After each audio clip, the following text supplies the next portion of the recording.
It was all men. I don't think they were very pleased to start with, but they got used to us and we got used to the men. And anyway, we showed them. Indeed they did. Driving huge steam hammers and cranes, fending off the rats that strayed into the workshops during the night shifts, was nevertheless merely the start. For before too long into the war, the boiler shop was hard at work on other things too. They'd say, well, would you mind going on the Bond gang?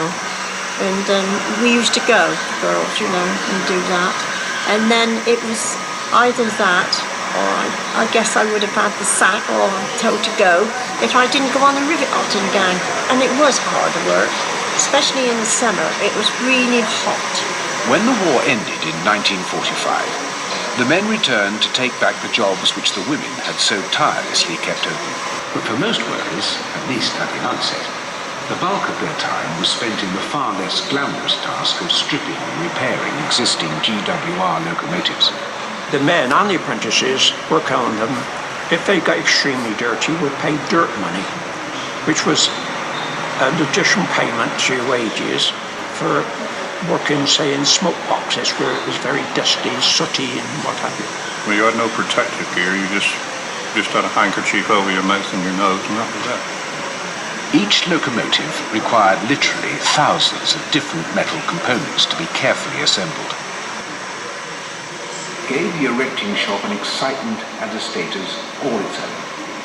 For each new locomotive was different, and often in very unexpected ways. It seems silly to say, but we could tell a locomotive after it had been fired very often by the smell of the oil and the water and the steam. They seem to be particular to each locomotive. Probably not, but we believed it at that time.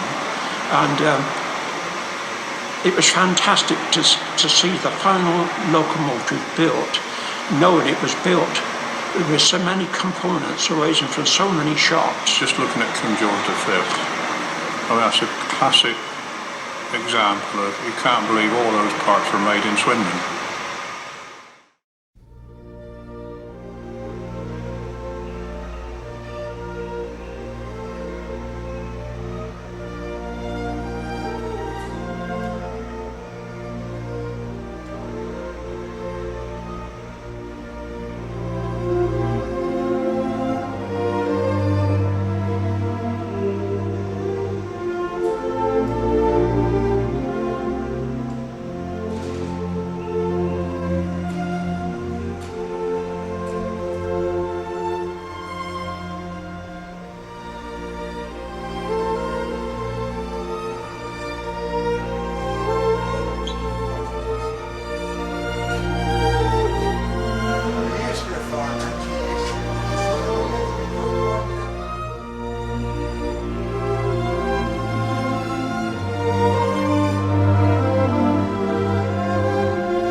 Favoured a gauge based on the width of a horse-drawn colliery cart, Brunel had other ideas.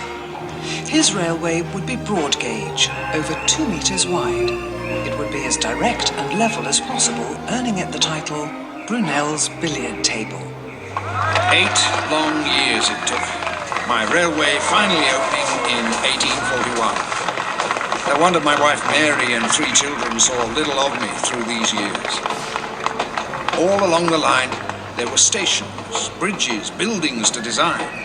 Every mile a challenge, it seemed. Perhaps the most difficult of my tasks was the box tunnel, cut to pass neatly through 2 miles of Cotswold limestone. Not everyone shared the same confidence in my skills, however, for when the tunnel opened, the more nervous passengers chose to leave the train and take the road across the top.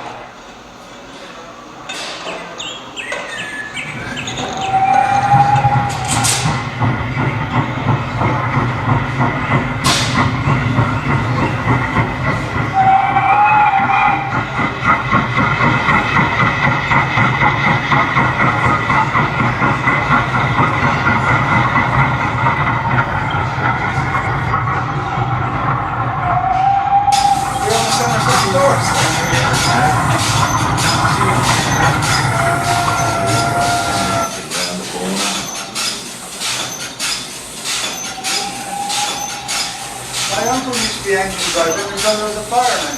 All right, And he said, you've been working away. He said, where's he bloody going? And you've been waving at me from the frickin' engine. He's going out there. Let's move back in it. It's a bit better than this, isn't it? Start braking very gently and let her run into the station. Stop there, we. Put your hand on the brake and gently move it to the left.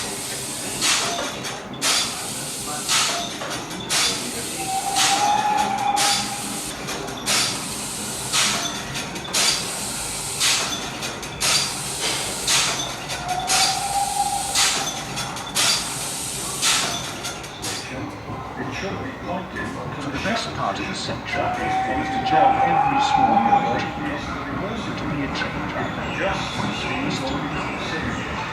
But in reality, as was so often the case with farming, it helped enormously for farmers. Put something on the wheel because you run in front. And driving was the steering with the drops in. So not nothing about it. It assumed that I would be a driver. But whether you came from the right family or not, the coveted driving job still only came after many years of hard manual work as a farmer. 18 years. And so you had an 18 years in apprenticeship. So you knew basically, mostly, as much as the driver would know. These long early years as a farmer marked the time when a driver got to know the ropes. And each driver you worked with was different. If you had a good one, it was great. And the same when you were a fireman, you had a good driver. But money was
A Royal train is approaching, but a local train is in the way.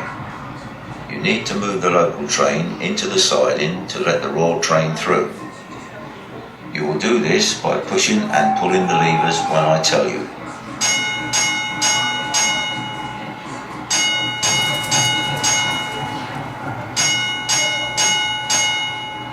The 3 sets of 4 rings is warning you that a Royal train is approaching and you must clear the track in order for it to pass.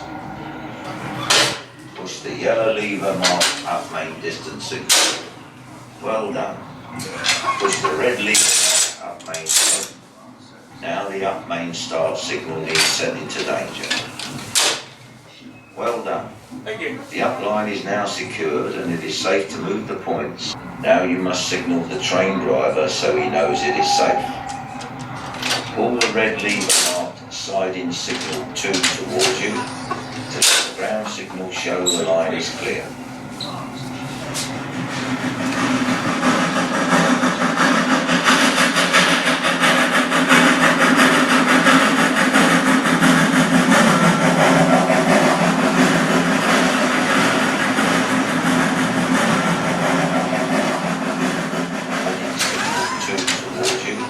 Well done, you ran the train. Show the line is clear. And the sparrow.